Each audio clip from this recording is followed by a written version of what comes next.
Hey everybody, I just wanted to show you guys my plant-based version of a Cuban dish picadillo.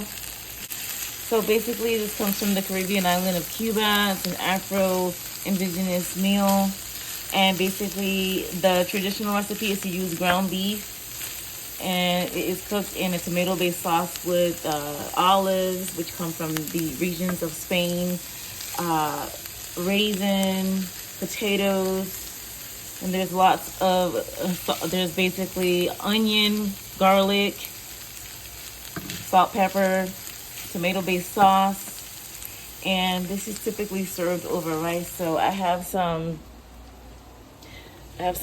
white rice going in a rice cooker, and yeah, just taking the easy way out. It's really easy to use a rice cooker.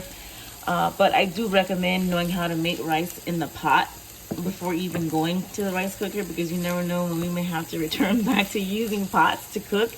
It's good to know easy versions of cooking, but it's also really good to know the old way of doing stuff just in case, right? You want to always know how to do something from scratch if possible. Things like creating meals for your family, and then, you know, take the easier way out. You know, the shortcuts and things like rice cookers and stuff when you're just tired.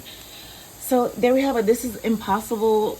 This is like a meatless crumble, and it's not ground beef or ground turkey. It's completely plant-based, and it's mixed in there in the way that the ground beef would have been used. Again, this is served with white rice, and just wanted to share you guys another, you know, recipe share or tip from my kitchen.